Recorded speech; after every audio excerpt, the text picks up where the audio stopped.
and leading life on your terms. You will learn tips, tools, and strategies for achieving total personal transformation. I'm Bren. And I'm Cam. This is Leading Life.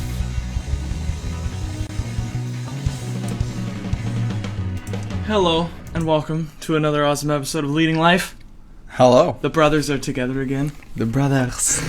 Because we're always in different buildings when we do the Leading Life episodes. But today we have an awesome guest that we have come to love very much. And we actually have another podcast with him. Totally. If you guys don't know who this guy is, he's Anthony Cheam, all right? He was a fitness instructor for a long time. He still does fitness, so he's in the fitness industry. He's transitioned into doing life coaching, and we've seen him speak live as well, and he's working on all sorts of programs and stuff and courses. So we're really excited to have him on the show and have him kind of talk a little bit about what he's been working on, and then have him kind of coach us through, some of the things we want to talk about today. So Absolutely. Anthony, welcome. Thank you for having me, you guys. Pleasure to be here. Absolutely. So tell us about what you're working on just lately, I have a seminar coming up called U 2.0 Breakthrough on October 15th, Saturday, October 15th, 2016, which is less than 30 days, I guess.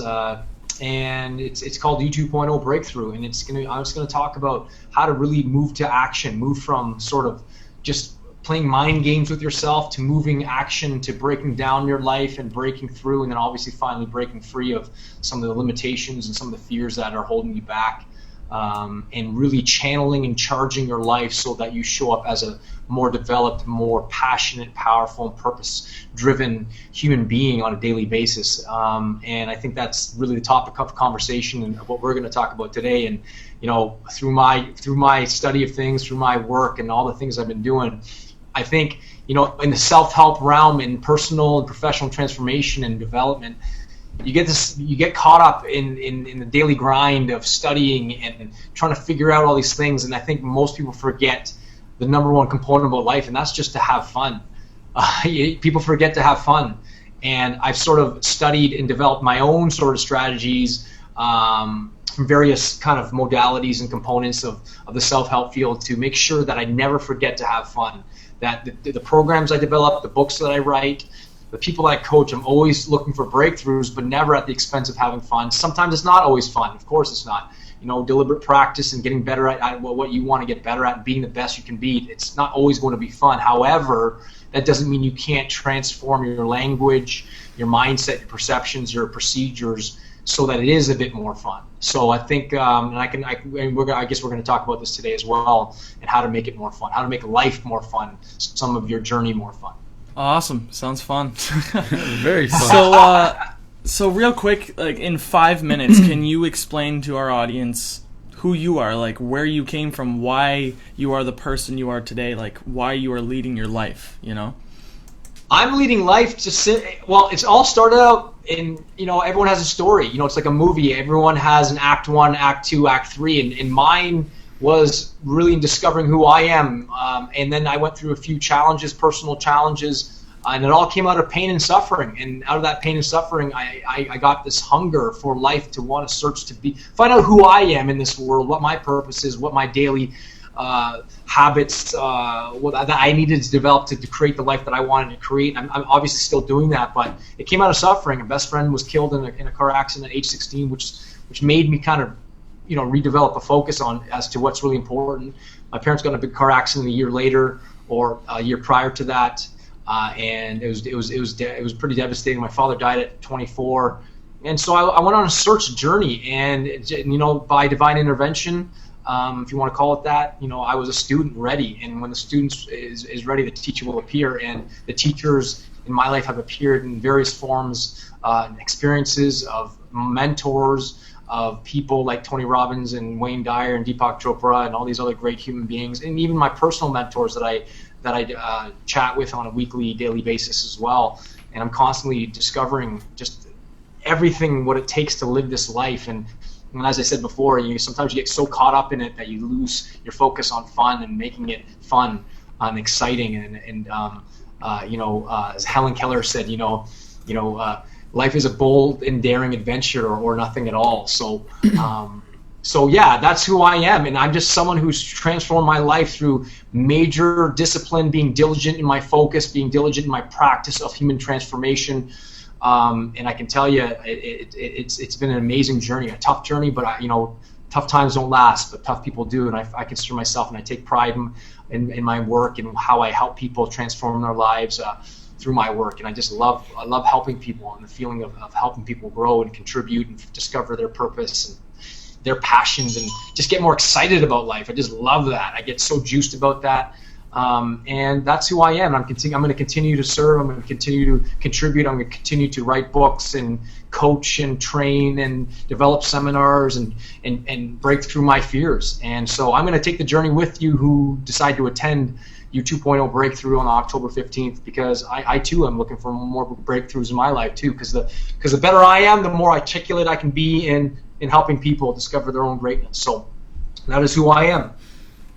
Awesome. Love it, Anthony. You know what? You never cease to inspire me, and I know Cam. But every time we get together for a quick podcast episode or whatever it is, even just to talk for 5-10 minutes, you always inspire us to really feel the energy of, I really want to help people. I really want to create transformation, create breakthroughs. Love that. And again, if the viewers here, you guys don't know much about Anthony, we've done a ton of other podcast episodes with Anthony as well. During the Power, Purpose, Passion podcast, which is pretty much all Anthony, just like the whole time, just blasting you with knowledge. So definitely worth checking that out. But the fun theory, this is the title of the episode we wanted to talk about today, was the fun theory. And I actually love the idea of bringing this up because, like you said, Anthony, sometimes we get so caught up we forget that it's supposed to be fun, right? And anyways, why don't you give us a quick introduction on the fun theory? What brings that up for you? Well, at the end of the day, there's been a multitude of studies. I was reading one study that was, they wanted to give somebody, a group of people, a math test. And when you hear test, like the language of test, all of a sudden you kind of go, oh, it brings you back to school, brings up memories, exams, you get all freaked out. But they had one group, and they said, you're gonna do this math test, and you can procrastinate as much as you want, or you can do it, but you got to do it. But just there's no timing for it. You can start whenever you want and just do it. And then they had another group, but they call it a game. We're going to play a math game here. They just one word change in the actual title of it. And apparently, I think it was 60% less procrastination on the side they called it math game. In fact, the people that they called it math game, the people actually started right away because they just perceived it was the same thing. It was the exact same test they were doing, but they just changed the wording. And the people that were told it was a game, they immediately took action because they thought it was a game, as opposed to being called a test. If you look at the weight loss industry, people that exercise just for the sake of exercising because it's fun and they find it's a jolt of energy, they're less likely to carry out and binge or eat dessert at nighttime, because they don't do working out for some external reward. They're just doing it for the sake of the internal reward of exercising, feeling good, blasting out those endorphins and taking charge of life and taking command of life through physical fitness. So that idea, if you think about it that way, if you can make exercise fun as an example, you're more than likely to do it, you're more than likely to fall through, and you're less likely to eat the bad foods at nighttime just because you've done something good for you. Now, the people that don't consider it fun, they just do it. They go, oh, this is hard work. Oh my God, I don't want to do this. And they almost feel because it's hard work, they need to be rewarded with something. And guess what? People use food as a reward all the time. I do it. Certainly, I do it. If after my marathon, I went on I had all this food in front of me, and I went just to kind of reward myself. But that's a once in a lifetime thing for me. But the idea is that we want to create our life so that it's fun.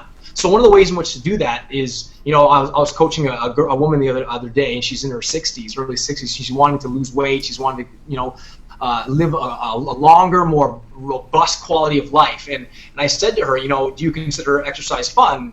And she's like, not really. And I said, well, just change the wording of how you describe exercise. So we're using exercise as an example, but she said, it's one thing to call something, I'm going to exercise and go for a walk. Now that's not really, like, verbal wise, describing it that way, that's not very enticing. It doesn't motivate people to go out and just go for a walk. It's not that exciting.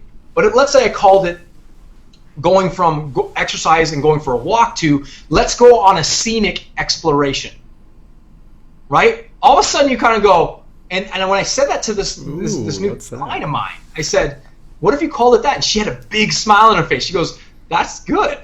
I can see how that would actually entice me more to go out for a scenic exploration, because you have fun. You go explore the scenes and appreciate nature and watch the birds or whatever it may be. Just a simple shift in the wording changes your perceptions. And so, I mean, I was talking to a young man the other day as well, 16 years old, and he wants to start working out and changing his life. He's been through a brutal phase in his life past 2-3 years, but I won't get into it. But I said to him, I don't call exercise. I call it exercise blasting or energy blasting. And when I say energy blasting, that really charges me to go blast some energy. So anytime I talk to them, let's go blast some energy. All of a sudden they're like, whoa. They get this image inside their mind that goes, wait a second, yeah, let's go blast some energy. Let's go create some energy rather than just exercise, right? So it's not very, again, it doesn't juice you and charge you to go and exercise. So I call it, let's go blast some energy. Let's go, even the name, I don't call myself just a trainer per se. I call myself the Titan of training, or the Emperor of energy, or the Phenom of fitness, or the Hero of health. And just adding those sort of extra words, adverbs to them, or nouns, whatever you want to call them, to your title changes how you feel about your title, your role. Another example of this, I was coaching a woman. It was a 3-hour intensive coaching session, and I asked her the question. I said, do you love to teach? Because she was a teacher, and she said, yeah, I love to teach. And I said, being a teacher is one thing, but let's change the description of your role. What is it do you do when you're with your children? And she goes, well, I love seeing the children finally get something and how their eyes light up. I said, wow. So I said, just be open to this. Are you just a teacher, or are you a transformational education director? And all of a sudden she went, wow, a TED. And she kind of smiles like, well, yeah, I guess I'm transforming people through education. And I said, well, why don't you call yourself that from now on? And so a simple shift in how you perceive or your strategy and how you approach things makes it that much more fun. You procrastinate less. You reframe your experience, make it more fun. You follow through more, and you get that victory. It's like video games, right? They don't call them like a 30-day challenge. They call them 30 missions or 30 quests. And when I say mission complete, all of a sudden you get this idea like mission complete. Wow, it's not day one done compared to mission complete or quest conquered or upgrade installed, right? I love that, upgrade installed, and all of a sudden you feel this charge, right? So, anything that you're wanting to complete or achieve, say, this is a mission that I'm on. Play it like a video game and consider your life like a video game, and you're your own hero in your video game. And each challenge in life, that whether it's by conscious choice or by life choice that life presents to you, don't see it as a challenge, see it as a quest, see it as a mission, see it as an upgrade. And see it as, the people around you. And as you upgrade, you're getting power-ups. That video game, the very famous video game, Super Mario Brothers, right? Like that big, when you bump a certain thing and the star comes out, and then you jump in and it turns into like Mario or Luigi into superpowers. It's like you can beat all those mushrooms and all those things. Life presents us with those power-ups. Rather than call them adversities, call them power-ups. Call them upgrades, call them quests, call them whatever you want to call them. It makes life that much more fun. You're more likely to fall through, as I said. And you know what? You start to enjoy the journey. And that's what life's all about, enjoying the journey. Trust the process, I often say, and enjoy the journey. That's what it's all about. Because at the end of the day, guys, let's face it. If you got your prize, your $1 million, $1 billion, or the $1 million body, or your business, or you contributed $1 billion, whatever your prize might be, if you're not having fun while doing it and making connections, real connections in the present moment, honestly, that little end goal you're after, it's not going to be as magnificent. It's the journey that's the destination, as they say in the East. Mm-hmm. Enjoy the journey. Enjoy the upgrades. Enjoy the power-ups. Enjoy the allies. Enjoy the missions and the quests. And what I love to do is, when I'm on these missions, personal missions, quests, whatever you want to call them, I write all the things that I learned on the quest. And then I put them into a book or a blog or a video blog, whatever it might be, and I use them in my coaching practice.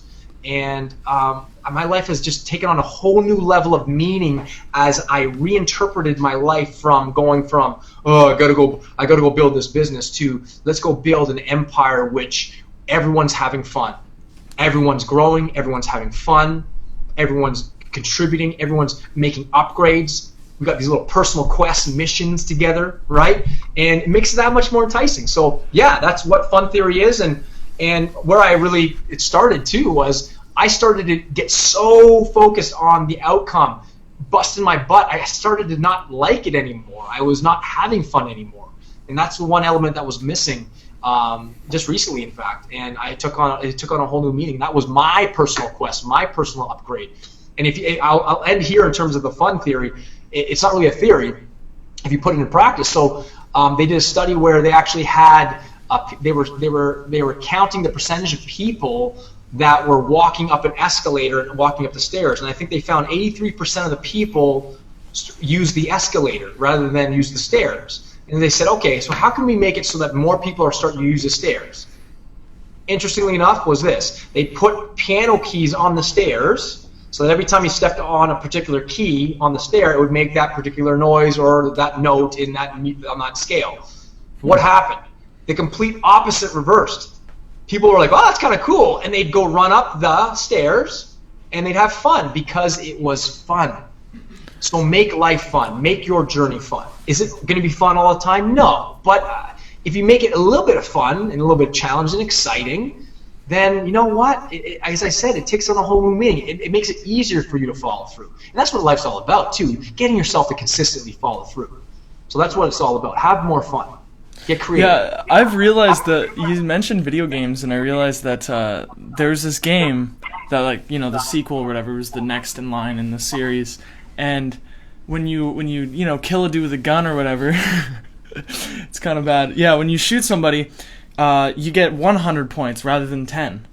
You know? And the 100 is all flashy and it's got confetti popping out and you get a medal because headshot, you know, and then a big music comes in and it's more satisfying.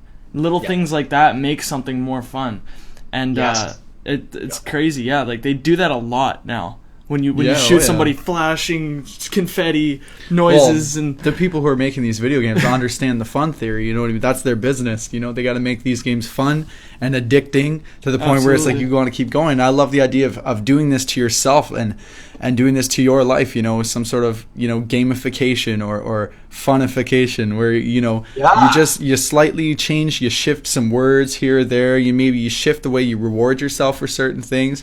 You know? You could also like just do something like about it, you know? Like I hate showering, so let's throw some music on while I'm showering, you know? Like I hate.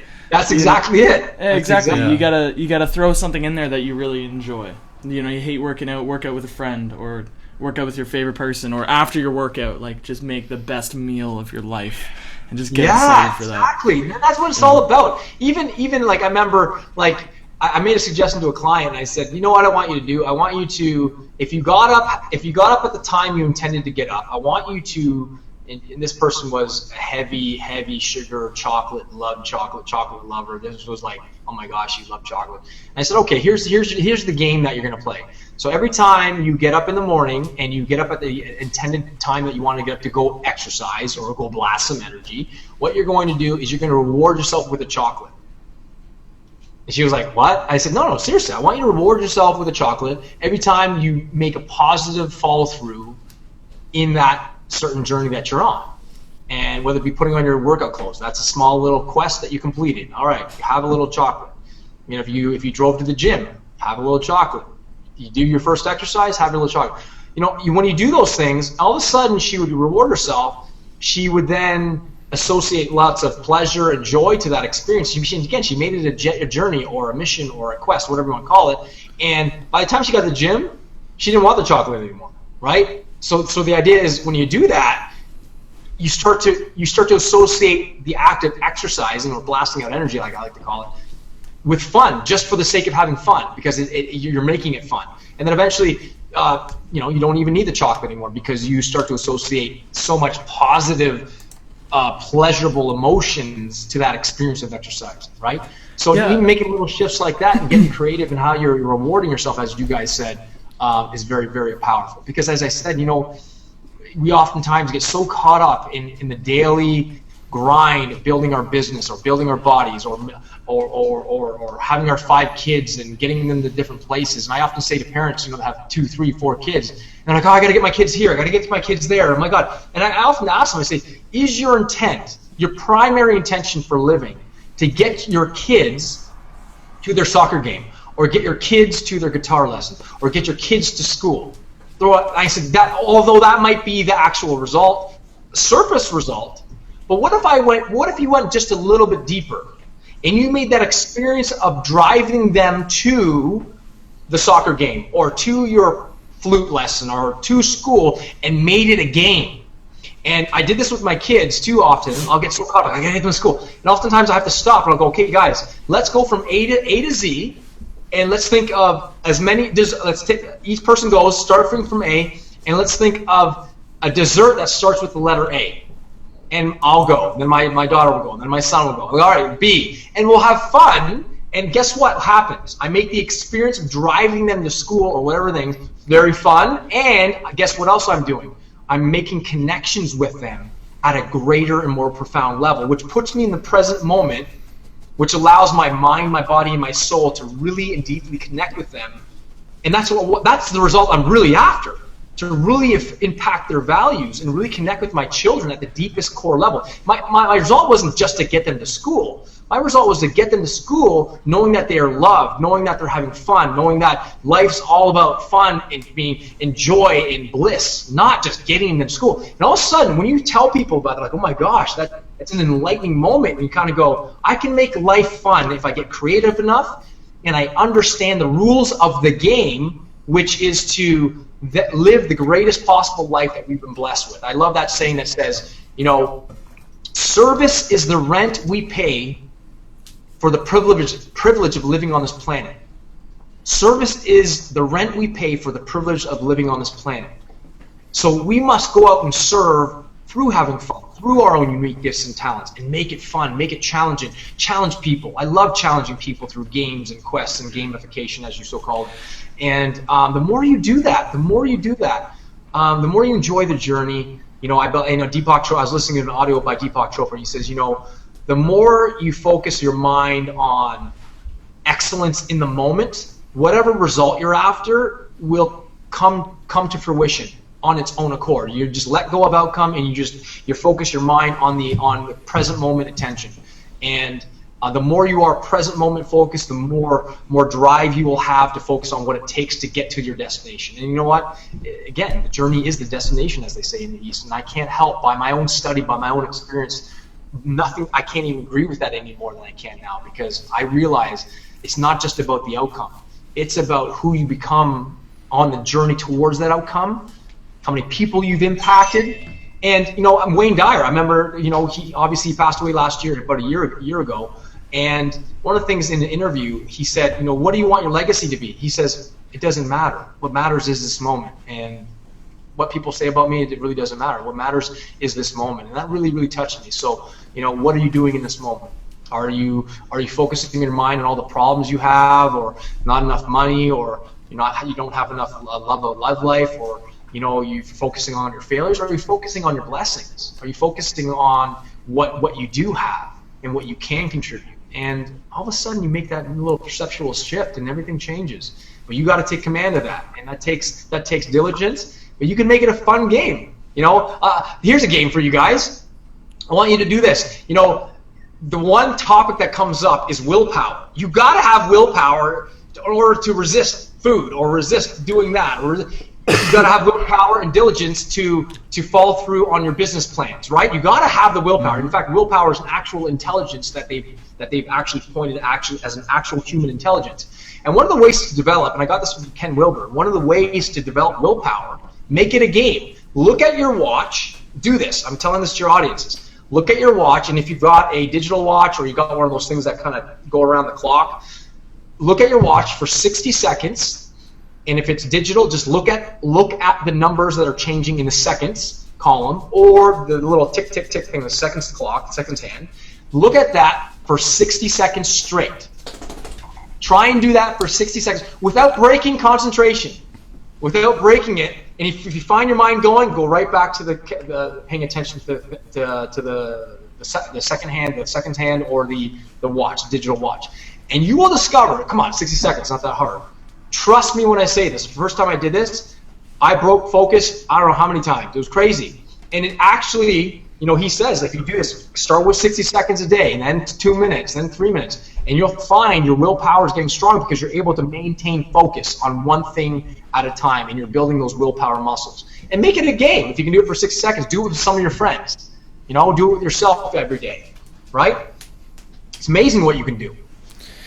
That's cool. Absolutely. It reminds me of meditation, just like trying to stay focused even though your mind wants to go all over the place. Yeah. The thing you said earlier about the whole driving thing, like we used to do that all the time. We used to play, we call it the animal game, where you like, you have an animal in your head and everybody has to ask questions about that animal. Like, oh, is it a mammal? Is it blue? Does it have fur? Does it have 3 feet? There's like weird things like that. And then eventually, you'd get it and they'd guess and stuff like that. And you only have a few.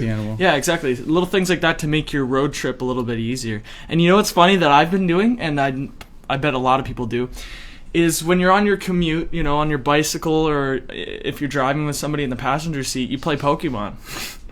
I'm not even joking. It's a game. It's this game that geocaches everything. So, there could be a Pokemon at 7-Eleven and it's there for everybody who's playing it. And it just spawns and they use GPS and like you can be biking from one end of town to the other, but you're still playing a game at the same time. And I listen to podcasts at the same time, just doing it all. So like for sure. It's like I enjoy biking a lot now.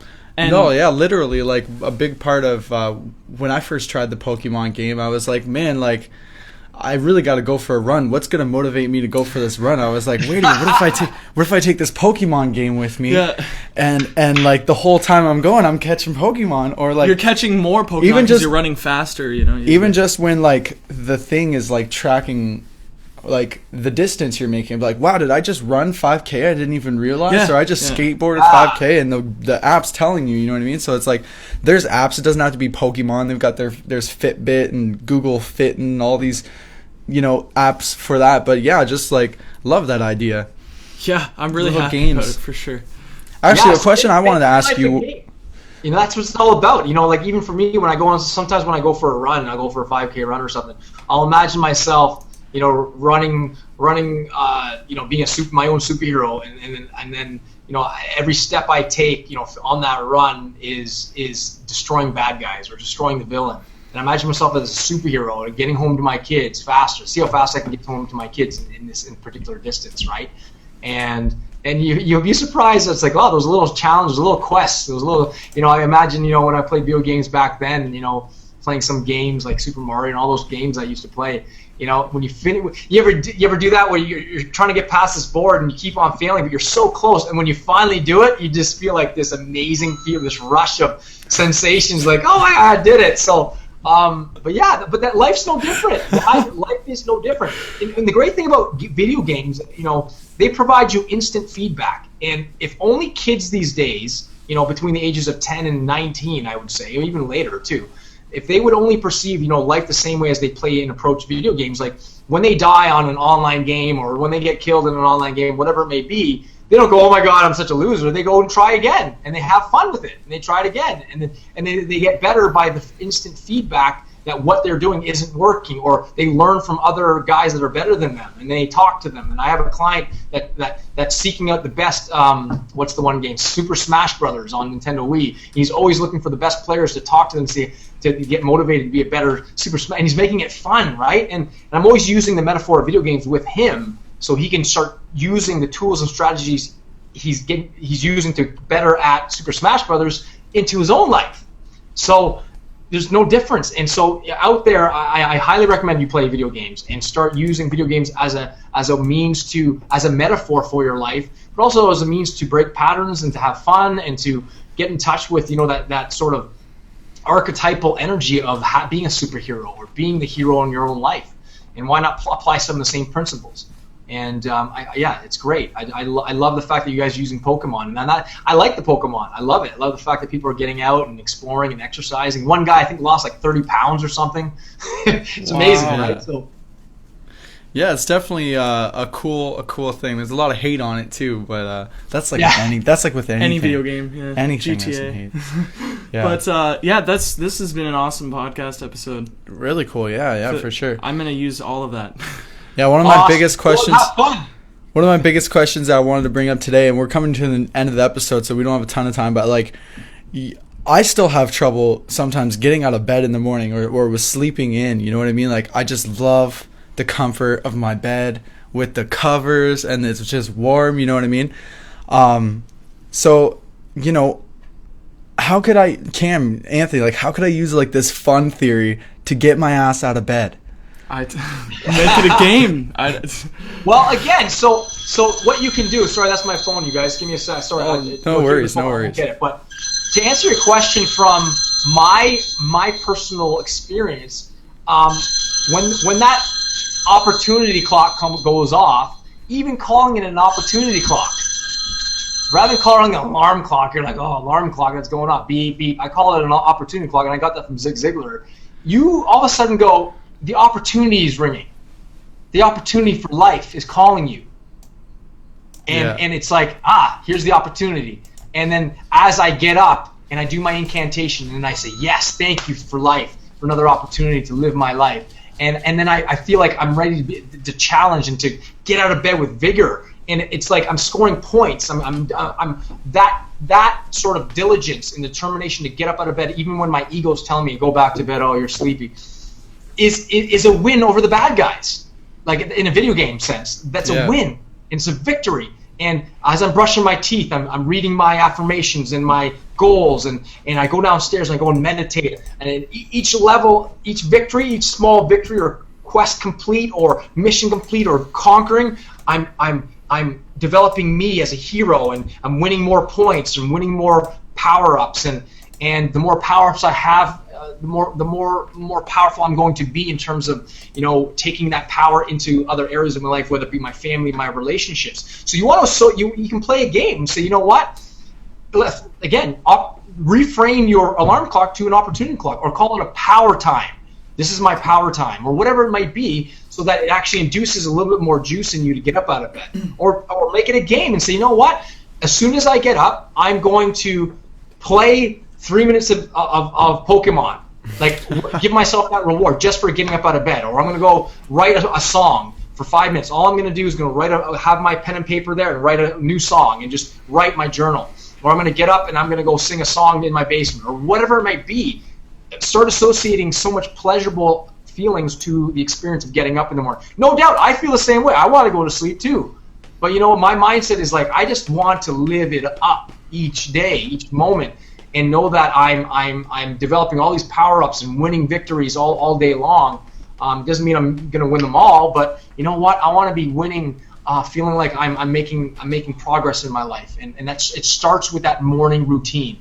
It starts with that. It really does, that morning ritual. And so, yeah, reframe your experience. Yeah, totally, 100%. I mean, I feel like when I do finally get up, you know, I'm good to go. I'm on a roll. I get the morning routine going. But it's like, I say I'm going to do it at 8 a.m. and I end up doing it at 10 a.m. kind of thing. You know what I mean? Okay. And I got like no... Here's my challenge to you, Bren. As soon as your opportunity clock goes off, I want you to, in your bed, turn over, and here's my challenge to you. Go in a plank position and do a plank for 1 minute. Okay. That's my challenge to you in the morning. You do that, that's mission complete. And then I can go back to bed after. That is your first quest. Just literally the opportunity. Oh gosh, okay, what do I got to do? Oh, Anthony told me to do this. Okay, this is my challenge. I'm a hero in my own video game. I'm a hero in my own world.